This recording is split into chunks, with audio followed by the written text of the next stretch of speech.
جی صاحب السلام علیکم ورحمۃ اللہ وبرکاتہ۔ بعض چیزیں ایسی ہوتی ہیں جن کو شاید ہم ایکسپریس نہیں کر سکتے۔ اس وقت جو شخصیت میرے ساتھ ہیں، اور میری دل سے دعا ہے کہ اللہ تبارک و تعالی ہمارے ان تمام سنسیئر لوگوں کو جنہوں نے آج تک پاکستان کے لیے کام کیا، اللہ ان کو زندگی اور صحت اور تندرستی عطا فرمائے۔ وہ جو اس ملک کو سرسبز و شاداب دیکھنا چاہتے ہیں اور اپنی ایفرٹس بھی انہوں نے پلے کی۔ جناب شمشاد احمد صاحب کا میں تذکرہ کر رہی ہوں۔ آپ ڈپلومیٹک پوزیشن پہ گریڈ 22 پہ آپ نے اپنی ریٹائرمنٹ لی، آپ امبیسڈر رہے، آپ ہمارے فارن سیکرٹری رہے، بلکہ پاکستان کے جو اٹامک ہمارا ہوئے تھے، تجربے بھی ہوئے تھے، یا جو پاکستان جب ڈکلیئر ہوا تھا اٹامک اسٹیٹ کے طور پہ، and this was the time جب جناب شمشاد احمد صاحب ہمارے وزیر خارجہ تھے۔ سر میں آپ کو ویلکم کرتی ہوں and I thank you very much for being with us. بہت بہت شکریہ، آپ لوگوں کی دعائیں ہیں بنیادی طور پر جنہوں نے مجھے زندہ رکھا ہوا ہے۔ سچ الحمدللہ الحمدللہ الحمدللہ الحمدللہ، اللہ تعالیٰ آپ کو صحت تندرستی دے، اور یقیناً ہم سب کا دل کا درد ہے اور جس کی وجہ سے ہم پاکستان کے بارے میں بات کرتے ہیں۔ سر آج پاکستان کے لیے بہت بڑا دن ہے، ایس یو کانفرنس جو پاکستان میں ہو رہی ہے، شنگھائی کانفرنس، جس میں تقریباً 6 ممالک کے لیڈرز بھی آئے ہوئے ہیں، بہت سارے وزرائے خارجہ آئے ہوئے ہیں پاکستان میں، اور یہ سمٹ ہونے جا رہی ہے۔ Last time this was in India. تو اسلام آباد از ٹوٹلی بلاکڈ، چوکڈ۔ میں کبھی کبھی سوچتی ہوں کہ ہماری المیہ کیا ہے کہ اگر خوشی ہے تو بھی مصیبت ہے، اگر غم ہے تو بھی مصیبت ہے، اگر کوئی آ جائے تو مصیبت ہے۔ یعنی ہم کسی طور پہ بھی اپنے بزنس کی بڑھوتری کا کام نہیں کر پا رہے۔ کیا فرمائیں گے یہ شنگھائی کانفرنس کے بارے میں اور اس تمام کے بارے میں؟ عارفہ، اگر آپ پاکستان کے میڈیا پر غور کریں، یہاں پر جو پاکستان میں میڈیا جس طریقے سے اس کانفرنس کو پروجیکٹ کر رہا ہے، ہائی لائٹ کر رہا ہے، تو شرمندگی ہی نہیں بلکہ ایک یعنی عجیب تاثر مل رہا ہے کہ ہم کیا کر رہے ہیں اور کیا کرنا چاہیے تھا اصولاً۔ یہ جو اس قسم کی کانفرنسز ہوتی ہیں، یہ کوئی کسی بندے کی، کسی حکمران کی یا کسی حکومت کی کوششوں کا نتیجہ نہیں ہوتا۔ ہاں، ہم لوگ ویسے مہمان نوازی میں بہت اچھے ہیں، ایک روایت ہے، اور تو ابھی جو کچھ جوش ہے، گرم جوشی نظر آ رہی ہے ان کے، ہمارے لوگوں کے مہمانوں کے آنے پر ان کے ساتھ مسافروں کی، تو وہ ہمارا جو مہمان نوازی کا جو ایک ایٹیچیوڈ ہے یا روایت ہے اس کی وجہ سے ہے۔ ورنہ یہ ہے کہ اس قسم کی کانفرنس جو ہوتی ہے یہ روٹیشن سے ہوتی ہیں، ہر سال ہوتی ہیں، شنگھائی کے حوالے سے کہ یہ اس کو بنے ہوئے 23 سال ہو چکے ہیں، اور یہ 23ویں کانفرنس ہے اینول۔ اور ویسے سال میں 2 بڑی کانفرنسز ہوتی ہیں شنگھائی کی، ایک سربراہی سمٹ ہوتی ہے یعنی ہیڈز آف اسٹیٹ کی، وہ میں اس جولائی میں یعنی چند ماہ پہلے ہو چکی ہے، اور یہ چونکہ شنگھائی کے جو قوانین ہیں، اصول ہیں، ان کے مطابق سال میں یہ 2 سمٹ ضرور ہونی ہیں، تو یہ اس کے بعد جولائی کے بعد یہ وہ جو حکومتی سربراہ ہیں ان کی سمٹ ہے، اور اس میں 2-4 پرائم منسٹر ہوں گے، باقی جو ہیں کیونکہ ویسے تو 10 ممبروں کی آرگنائزیشن ہے، اس میں روس اور چائنا بڑے ملک ہیں، اور ان دونوں کے پرائم منسٹر آئے ہیں، اور اس کے علاوہ 4 سینٹرل ایشین ریاستیں ہیں جن میں قزاقستان ہے، کرغزستان ہے، ازبکستان ہے اور تاجکستان ہے، اور اس کے علاوہ 2 اور ہیں، پاکستان اور ایران۔ تو یہ 8 ہو گیا، 9واں ہے انڈیا اور 10واں ہے ابھی بیلاروس شامل کیا ہے، اور اس کے علاوہ 2 ممالک ہیں، افغانستان اور ایک اور ملک ہے وہ آبزرور ہیں، باقی 14 پارٹنرز ہیں۔ تو اس طریقے سے کانفرنس میں اصل جو ہیڈز آف گورنمنٹ ہیں، سب ہیڈز آف گورنمنٹ تو 4 ہیں بنیادی طور پرائم منسٹر جو ہیں، تو باقی سب آفیشیل لیول کے ہیں یا فارن منسٹر لیول کے ہیں، انڈیا کا بھی فارن منسٹر آیا ہوا ہے۔ تو اب دیکھا جائے اس کا جتنا جوش دکھایا جا رہا ہے اور جتنی اہمیت کلیم کی جا رہی ہے وہ مذاق لگتا ہے، کیونکہ ہم اس سے پہلے اس سے بہت بڑی کانفرنسز کئی پاکستان میں منعقد کر چکے ہیں. سب سے بڑی کانفرنس تو ذوالفقار علی بھٹو نے جی اسلامک سمٹ 1974 میں ہولڈ کی تھی لاہور میں, اور اتنی کامیاب تھی کہ اس سے اسلامی دنیا اور پاکستان کی پارٹنرشپ بڑی آگے چلی تھی. اچھا, اس کے بعد پھر 97 یہ وہ وقت ہے جب میں ابھی تازہ فورن سیکرٹری بنا تھا اور میرے ذمہ لگائی گئی تھی.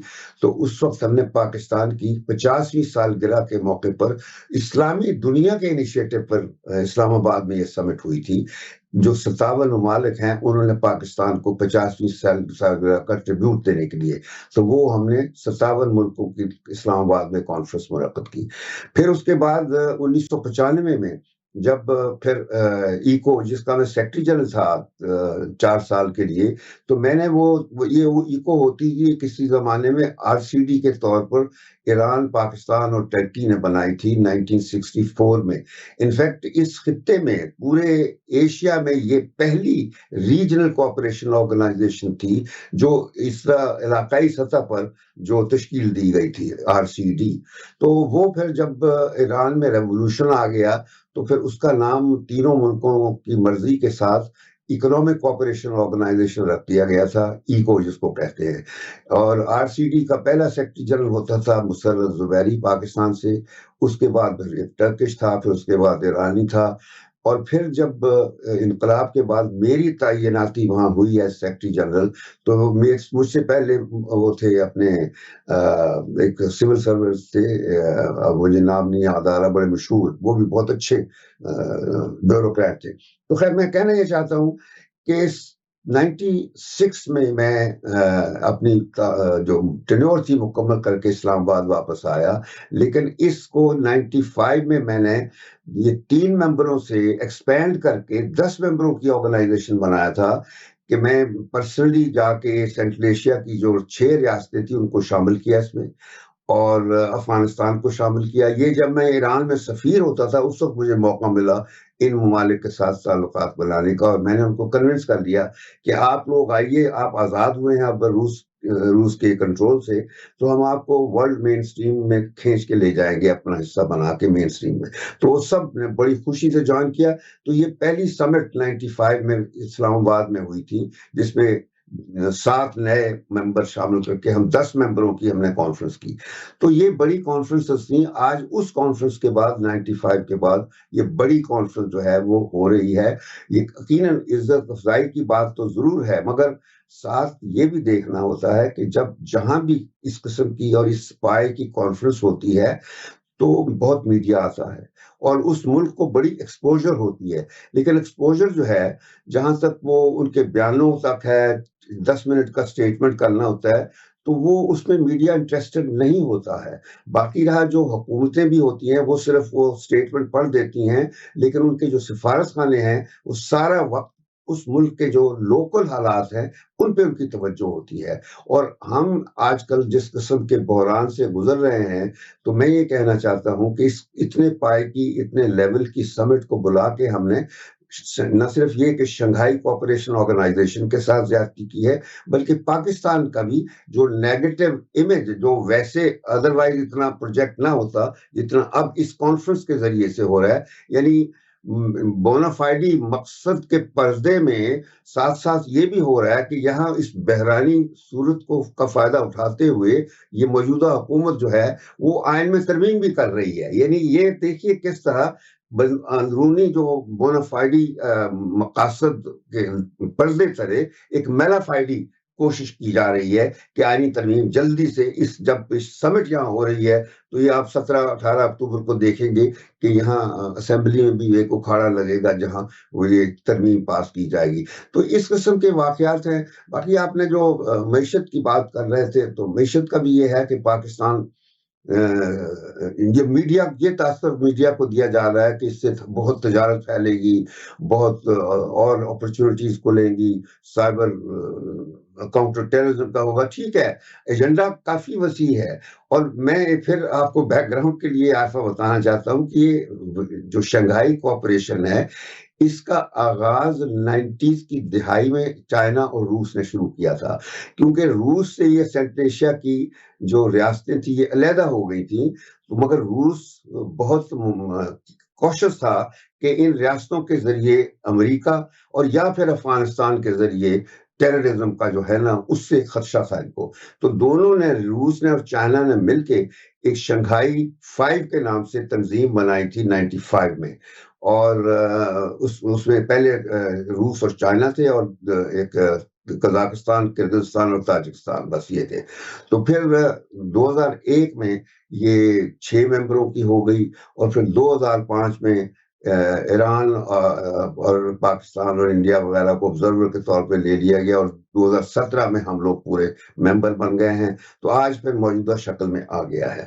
تو یہ جو اس قسم کی کانفرنس کے جو نتائج ہیں، وہ جو اینول ایجنڈا ہوتا ہے، بالکل وہ یعنی کوئی یہ نہیں ہوتا کہ اس سے اس ملک کی قسمت بدل جائے گی. یہ پچھلے 23 سال سے مسلسل اس قسم کے ایجنڈے چلتے رہے ہیں، اور وہ اس پہ ایک ڈکلیریشن پاس ہو جائے گا اور بس ختم ہو جائے گا. کوئی یہ سوچنا کہ پاکستان کا معیشت کا نقشہ بدل جائے گا یا پتہ نہیں کیا تجارت کھل جائے گی. ہاں، اس ساری شنگھائی کوآپریشن کی جو سمٹ ہے، سو کالڈ سمٹ، اس کے اندر ایک واقعہ ہے جو واقعی میں اہمیت کا ہے، اور وہ ہے چائنیز پرائم منسٹر کا بائیلیٹرل وزٹ ہے. اس نے اپنا 5 دن کا دورہ رکھا ہوا ہے، جس میں 3 دن اس کے بائیلیٹرل وزٹ کے ہیں، یعنی 2 طرفہ تعلقات پر ہوئے، کافی ایگریمنٹ سائن ہوئے ہیں.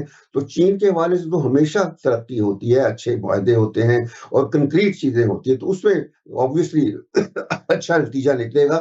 باقی جو ہوتے ہیں وہ معمول کے مطابق جو خانہ پوری ہوتی ہے، اسٹیٹمنٹ بن جاتے ہیں، جوائنٹ کمیونیکیز بنتے ہیں اور وہ جمع ہوتے جاتے ہیں.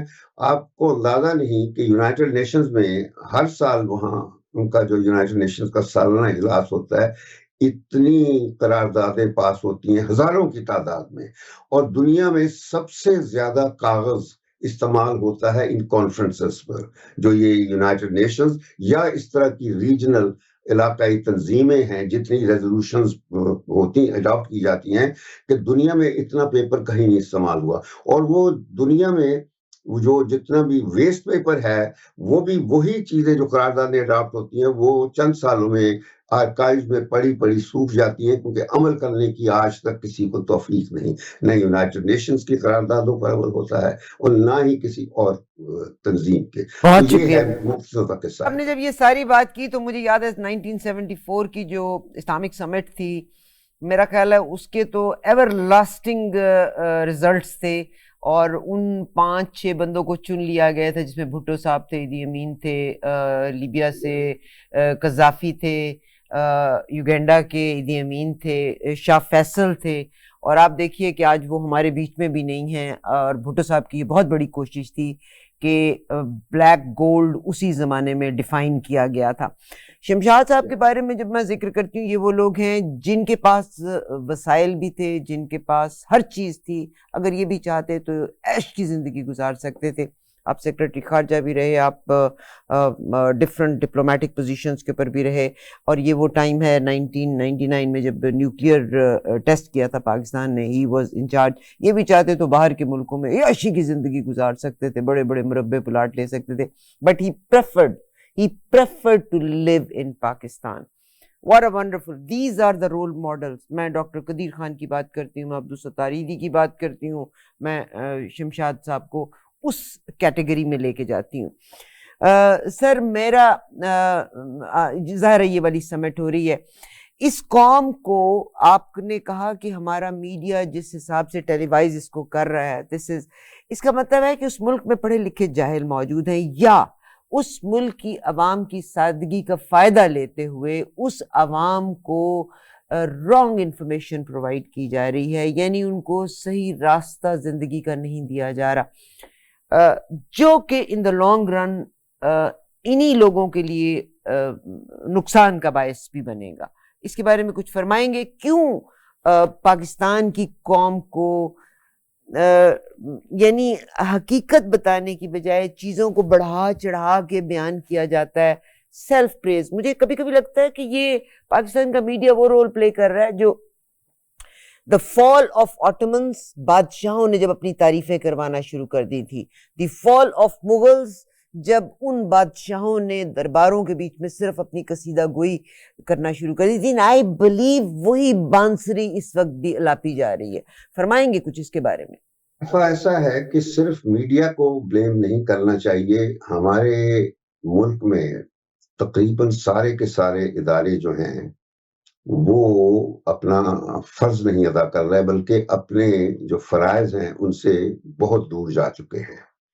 اور یہ اگلے روز میں ایک یہاں لمز میں کانفرنس تھی، مجھے بلایا گیا تھا، تو وہاں میں ذکر وہاں پہ بیوروکریسی پر سارا بلیم ڈالا گیا تھا کہ بیوروکریسی تبدیلی لانے میں ہمیشہ ریلکٹنٹ رہی ہے اور ریزسٹ کرتی ہے پاکستان میں تبدیلی لانے کے لیے. تو میں نے کہا تھا کہ اپنی گفتگو شروع کرنے سے پہلے میں نے یہ کہا تھا کہ پاکستان یا کوئی بھی نیشن جو ہوتی ہے وہ جس طرح آرگینک اینٹیٹی ہوتی ہے، جس انسانی جسم ہوتا ہے، برتھ اور انیشل گروتھ کے بعد جن لائف سٹیجز سے گزرتا ہے انسانی جسم، بالکل اسی طرح ہر ریاست بھی جو نئی وجود میں آنے والی ریاست ہوتی ہے وہ بھی اسی طرح مختلف لائف سٹیجز سے گزرتی ہے. پہلے یعنی برتھ کی، پھر اس کے بعد ایڈولسنس کی، پھر جو ہوتی ہے وہ کیا کہتے ہیں میچورٹی کی. اور اگر اس ریاست کی جس طرح انسانی جسم کی اگر اچھی تربیت نہ ہوئی ہو، اس کو خوراک اچھی نہ ملے، تو حالات سرکمسٹانسز اچھے نہ ہو، تو بالکل اسی طرح اگر جو ریاست ہے اس کی جو گرومنگ پراپر نہ ہو، انسٹیٹیوشنل اسٹرینتھ نہ اس کو ملے، اور ادارے اپنا کام نہ کریں، تو پھر وہ بھی ڈیکیڈنس اور ڈیکے کا شکار ہو کے ختم ہو جاتی ہے. اور دوسرے لفظوں میں ایک یہ بھی بات میں نے کہی تھی کہ عام طور پر جو قومیں ہیں یا ریاستیں ہیں وہ شاعروں کے ذہنوں میں پیدا ہوتی ہیں، بالخصوص پاکستان کے حوالے سے، کیونکہ ویسے تو قومیں اور ریاستیں ہیں بہت پرانے وقت سے قائم ہیں، جس طرح ایران ہے، افغانستان ہے. ہم چونکہ نئی قوموں میں اور نئی ریاستوں میں شامل ہیں، تو میں نے مثال دی تھی کہ ہم لوگ جس طرح پیدا ہوئے تھے تو ہمیں قومیت کا جذبہ نہیں آیا ان 77 سالوں میں، اور اس کی وجوہات تھیں. یہ جو میں نے آپ کے سوال کا جواب دینے کے طور پر میں یہ کہہ رہا ہوں کہ انڈیا بھی ہمارے ساتھ ہی آزاد ہوا تھا 1947 میں، لیکن انڈیا نے پہلے 3 سالوں میں 47 سے لے کر 1950 میں انہوں نے اپنا آئین بنا لیا تھا.